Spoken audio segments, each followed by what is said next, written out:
அனைவருக்கும் வணக்கம். இந்த காணொளில நம்ம என்ன பார்க்க போறோம்னா, முதுகலை ஆசிரியர் 1000 பிளஸ் வேக்கன்சி பார்த்தீங்கன்னா, இப்போ காலியாக இருக்கு. ஸோ காலி ஆகப்போகுது. ஸோ நெறைய வேக்கன்சி காலியாகவும் இருக்கு. இப்போ அ அ நெறைய பேர் என்ன பண்ண போறாங்கன்னா, போஸ்டிங் பிஜிலேருந்து ஹெச்எம் போஸ்டிங்கா ஆகப் போறாங்க. ஸோ அந்த வேக்கன்சியும் காலியாகப் போகுது. நெறைய பேர் இந்த வருஷம் பார்த்தீங்கன்னா, ரிட்டயர் கூட ஆகப் போறாங்க. அந்த வேக்கன்சிலாம் காலியாகப் போகுது. ஸோ இப்போ இந்த வேக்கன்சி இந்த வருஷத்துக்கு உண்டான வேக்கன்சி 2025க்கு உண்டான வேக்கன்சி ஃபில் பண்ணிட்டாங்க. இப்போ இந்த வருஷத்துக்கு உண்டான வேக்கன்சிய ஒண்ணு செகண்ட் லிஸ்ட் போடுவாங்களா? இல்ல மறுபடியும் எக்ஸாம் வைப்பாங்களா? அப்போ எக்ஸாம் வச்சா எப்போ வைப்பாங்க?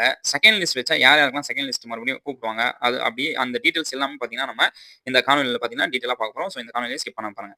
ஸோ இந்த காணொளிக்கு போறதுக்கு முன்னாடி பார்த்தீங்கன்னா, நம்ம 2026 பிஜிடிஆர்பி அந்த நம்ம ஒரு பிஜி அசிஸ்டன்ட் ஆகணும் அப்படின்னு சொல்லி யாரெல்லாம் இலக்கு வச்சிருக்கீங்களோ, ஸோ யாரெல்லாம் எக்கனாமிக்ஸ் சப்ஜெக்ட் இருக்கீங்களோ, அவங்களுக்கு உண்டான ஒரு அருமையான ஒரு ஆப்பர்ச்சுனிட்டி. என்ன ஆப்பர்ச்சுனிட்டி பார்த்தீங்கன்னா, ஏப்ரல் 4ஆம் தேதியிலிருந்து எக்கனாமிக்ஸ்க்கு உண்டான அட்மிஷன நம்ம ஸ்டார்ட் பண்ண போறோம். எக்கனாமிக்ஸ் யாரெல்லாம் இருக்கீங்களோ, அது தமிழ் மீடியமா இருக்கட்டும், இங்கிலீஷ் மீடியமா இருக்கட்டும். ஸோ அவங்களுக்கு உண்டான கிளாஸஸ் பார்த்தீங்கன்னா, ஏப்ரல் 4ஆம் தேதியிலிருந்து ஆரம்பிக்க போறோம். ஸோ யாரெல்லாம் எக்கனாமிக்ஸ்ல நீங்க ஒரு பிஜி அசிஸ்டன்ட் ஆகணும் அப்படின்னு சொல்லி நினைக்கிறீங்களோ, கண்டிப்பா அடுத்த வருஷம் நான் ஒரு அரசு அதிகாரி ஆகணும் அப்படின்னு நினைக்கிறீங்களோ, கண்டிப்பா இதில ஜாயின் பண்ணிக்கங்க. ஏன்னா கிளாஸஸ் பார்த்தீங்கன்னா தரமா நடத்தப்படும். அதே மாரி நோட்ஸ் தரமா மெட்டீரியல்ஸ் பார்த்தீங்கன்னா, தரமான மெட்டீரியல்ஸ் குடுக்கப்படும். டெஸ்ட் பார்த்தீங்கன்னா, எப்படி நான் பாஸ் பண்ணனோ, அந்த அளவுக்கு பார்த்தீங்கன்னா, அத விட அதிகமா நம்ம என்ன பண்ணுவோம்னா, டெஸ்ட் பேட்ச் நம்ம அதிகமா டெஸ்ட் கண்டக்ட் பண்ணுவோம். அதுக்கு உண்டான எக்ஸ்ப்ளனேஷன் குடுப்போம்.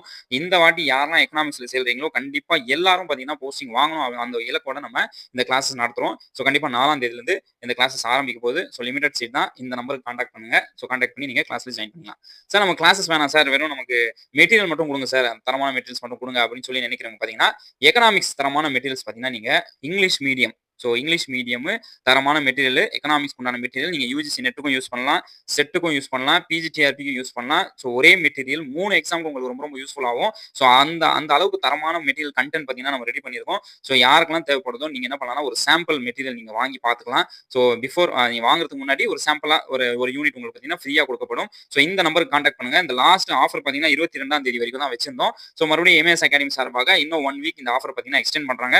ஸோ இத வாங்கிங்க. இந்த நம்பர் கான்டாக்ட் பண்ணி இப்போ நிறைய பேர் கமெண்ட்ல சொன்னதால இந்த ஆஃபர் எக்ஸ்டெண்ட் பண்றோம். ஸோ அதனால இந்த ஆஃபர் மிஸ் பண்ணாம நீங்க எக்கனாமிக்ஸ் மெட்டீரியல் தரமான மெட்டீரியல் இங்கிலீஷ் மீடியத்துல இருக்கு. ஜஸ்ட் 599 தான் நீங்க வாங்கிக்கலாம். ஸோ ஃபர்ஸ்ட் ஒரு யூனிட் பார்த்தீங்கன்னா ஃப்ரீயாவே நீங்க வாங்கி பார்த்துட்டு எப்படி இருக்கு அந்த தரமான மெட்டீரியல் பார்த்துட்டு அதுக்கப்புறம் நீங்க என்ன பண்ணிக்கலாம்னா மத்த யூனிட்ஸ் நீங்க வாங்கிக்கலாம். ஓகே. அதே மாரி யுஜிசி நெட், டிஎன் செட்டுக்கு ப்ரிப்பேர் பண்றவங்க பார்த்தீங்கன்னா, பேப்பர் 1 என்ன படிக்கிறதுனே தெரியாம இருக்கும். சார் நான் 2 மார்க்ல ஃபெயில் ஆயிட்டேன், 3 மார்க்ல ஃபெயில் ஆயிட்டேன். ஸோ அவங்களுக்குலாம் பார்த்தீங்கன்னா, ஒரு தரமான பேப்பர் 1 மெட்டீரியல் 10 யூனிட் உண்டான மெட்டீரியல் இருக்கு. ஸோ அதுவும் நீங்க வாங்கிக்கலாம். ஆ இந்தியாவிலே இந்த அமௌண்ட்க்கு யாரும் குடுக்க மாட்டாங்க. 199க்கு 10 யூனிட்டும் நீங்க வாங்கிக்கங்க. ஸோ வாங்கி உங்களுக்கு யூஸ்ஃபுல் ஆகும். ஸோ ஒரு யூனிட் வாங்கி பாருங்க. உங்களுக்கு புடிச்சிருந்தா நீங்க வாங்கிக்கலாம். சரி ஓகே. வாங்க நம்ம காணொளிக்குள்ள போவோம். முதுகலை ஆசிரியருடைய காலியான பணியிடங்கள். ஸோ 1000 பிளஸ் பணியிடங்கள் பார்த்தீங்கன்னா, காலி ஆகப்போகுது. ஸோ ஏற்கனவே நிறைய பணியிடங்கள் பார்த்தீங்கன்னா, காலியா தான் இருக்கு. நிறைய பேர் அந்த மாரி சொல்றாங்க. பிரஸ் நியூஸ்லாம் நம்ம பார்க்குறோம். நிறைய முதுகலை ஆசிரியர்கள், குவாலிஃபைட் டீச்சர்ஸ்லாம் நிறைய பேர் என்ன பண்ணாங்க, பிரஸ்ல போய் அதுக்கு உண்டான டீட்டெயில்ஸ் சொன்னாங்க. இன்னும் காலியாக பணியிடங்கள் இருக்கே, ஏன் நிரப்பப்படல அப்படின்னு சொல்லி இந்த மாரிலாம் சொல்றாங்க. சரி, இந்த காலியான பணியிடங்கள் பார்த்தீங்கன்னா, எக்ஸாம் வச்சு நிரப்புவாங்களா? இல்ல செகண்ட் லிஸ்ட் போடுவாங்களா? ஸோ நல்லா நம்ம புரிஞ்சுக்கணும் பார்த்தீங்கன்னா, இப்போதைக்கு இந்த 2025க்கு உண்டான பிஜிடிஆர்பி உடைய எல்லாமே முடிஞ்சுச்சு.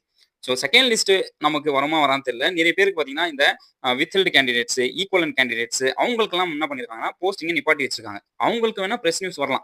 அவங்களுக்கு வேணா மறுபடியும் புரொவிஷனல் லிஸ்ட் வரலாம் தவிர, மத்த கேண்டிடேட்ஸ்க்கு யாரெல்லாம் குவாலிஃபைட் கேண்டிடேட்ஸ் இருக்கீங்களோ, ஸோ அவங்களுக்கு பார்த்தீங்கன்னா, கண்டிப்பா பார்த்தீங்கன்னா, செகண்ட் லிஸ்ட் வரதுக்கு வாய்ப்பே இல்ல. ஸோ அது 1. அதுக்கப்புறமா இந்த அனைத்து முதுகலை ஆசிரியர் பணியிடங்களும் இப்போ காலியா இருக்கிற பணியிடம் பார்த்தீங்கன்னா, இப்போ வர காலியாக உள்ள பணியிடங்கள் எல்லாமே பார்த்தீங்கன்னா, நமக்கு எக்ஸாம வச்சு தான் நிரப்புவாங்க. ஸோ இதுதான் கவர்மெண்ட் உடைய ப்ரொசீஜர். எக்ஸாம் வச்சு தான் நடத்தணும். வேற ஏதாவது ஒரு சப்ஜெக்ட்ல ஏதாவது ஒரு ப்ராப்ளம் ஆயி சில பேர் கேஸ் போட்டிருப்பாங்க. நமக்கு இந்த காஸ்ட் வாரியா நமக்கு சிவிக்கு கூப்பிடல அப்படின்னு சொல்லி சில பேர் கேஸ் போட்டிருப்பாங்க. ஸோ அந்த மாரி கேஸ் ஏதாவது வந்துச்சுன்னா, அவங்களுக்கு வேணா மறுபடியும் செகண்ட் லிஸ்ட் விடலாம் தவிர, மத்தவங்களுக்கு அந்த செகண்ட் லிஸ்ட் பார்த்தீங்கன்னா, வரதுக்கு வாய்ப்பே இல்ல. இது 1. அடுத்த எக்ஸாம்க்கு நம்ம பிரிப்பேர் பண்ணி தான் ஆகணும். ஸோ இன்னும் நிறைய பேர் என்ன நினைச்சிருப்பாங்கன்னா, சார் நான் 86 வாங்கிட்டேன். இன்னும் ஒரு 2 மார்க் வாங்கியிருந்தா நான் கண்டிப்பா பாஸ் பண்ணியிருப்பேன். அப்படின்னு சொல்லி என்ன பண்ணிருவீங்கன்னா, பிரிப்பரேஷன் பண்ணாம அப்படியே இருப்பீங்க. ஸோ பிரிப்பரேஷன் நீங்க பண்ணாம அப்படியே இருப்பீங்க. ஸோ அப்ப அந்த 2 மார்க் உண்டான பிரிப்பரேஷன் பார்த்தீங்கன்னா, நீங்க நோட்டிஃபிகேஷன் வந்ததுக்கப்புறம் நான் ஆரம்பிக்கிறேன் அந்த பிரிப்பரேஷன் அப்படின்னு சொல்லியிருப்பீங்க.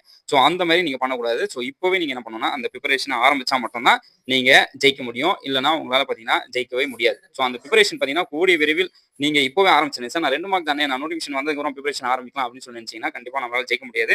ஸோ அந்த மாரி சொன்னவங்கலாம் பார்த்தீங்கன்னா, 2022 2ல எக்ஸாம் நடந்து அதில பாஸ் பண்ணி சிவிக்கு போயிட்டு, இப்போ நடந்த எக்ஸாம்ல ஒரு 75 மார்க் கூட அவங்களால வாங்க முடியாத நிலைமைய நம்ம நெறைய பேர பார்க்குறோம். ஸோ அந்த நிலைமைக்கு நம்ம வந்துறக்கூடாது. ஸோ அதுதான் இந்த காணொளி பார்த்தீங்கன்னா, உங்களுக்கு இந்த அடுத்த எக்ஸாம் நீங்க படிக்க ஆரம்பிச்சுருங்க. ரொம்ப ரொம்ப முக்கியமானது.